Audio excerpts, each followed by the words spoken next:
我们来看看一架飞机1公斤的重量值多少钱。航空业中有一句箴言，为减轻每一克重量而奋斗。那么寸重寸斤的飞机1公斤的重量到底值多少钱呢？这是一架准备从深圳飞往巴黎的空客 A330， 而这是它1公斤价值的16000元。从深圳的宝安机场起飞，它将从莫瑞特点出境，经10国11个飞行情报区，飞抵法国巴黎的夏尔戴高乐机场，航距10500公里，历时为坐断腿的整整13个小时。今天是淡季的11月，上座率仅 70%， 客舱里的200名旅客平均票价5000元，货舱里的整5吨货物结算运费10个 W。于是，航班25吨的总业载便换来了110万差强人意的总营收额。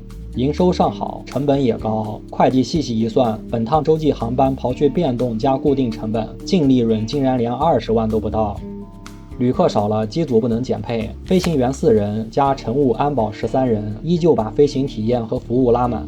机长说：“兄弟们，燃油成本是大头，钱不好赚，要细节油。”航班上课完毕，飞机推开滑出。本趟航班一共做了2套计算机飞行计划。第一套 OFP 是精打细算、合规够用的加油方式，航线耗油74吨，备份油量10吨，燃油加液载加飞机干重，总的起飞重量来到了232吨。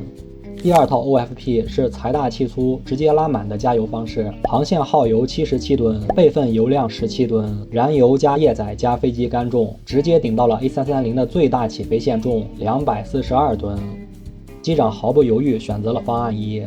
原来一架飞机最大的成本就是烧油，重量越大，飞行油耗也就越高。方案2将飞机增重了10吨以后，航线耗油竟然要多消耗整整3吨之多，这就是所谓的油耗油现象。飞机来到跑道头，滑跑、加速、腾空、离地。此时，民航的这句箴言已然具象化，飞机每增减10吨，油耗变化3吨，以油耗6000元每吨计，那么本趟航班1公斤的价值就等于 0.3 公斤燃油，合人民币1块8毛钱。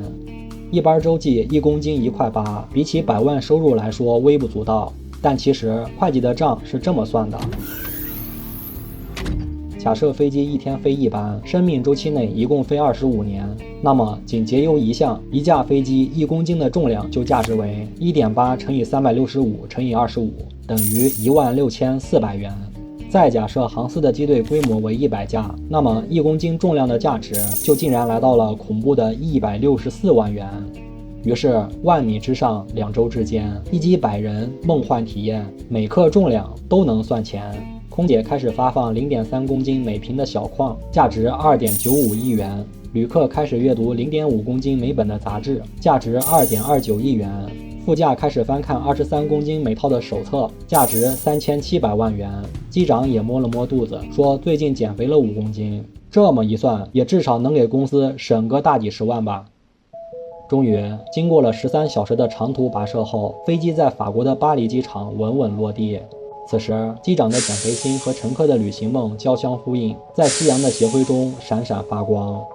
事实上，根据机型、航线、飞行小时数不同，一架飞机1公斤的价值也会有所差异。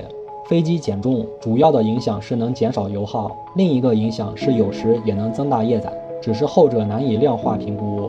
目前业内常用的是1克1美金模型，即在飞机的整个生命周期内，1公斤的价值约为1000美金和14000元钱，稍低于本趟航班的评估值。于是，飞机的机体、材料，哪怕是一瓶水、一本书，甚至是一颗小小的螺丝钉，都会在庞大机队规模、日积月累、年复一年的起降中，贡献出巨大的价值和意义。我们又怎能不为减轻每一克重量而奋斗呢？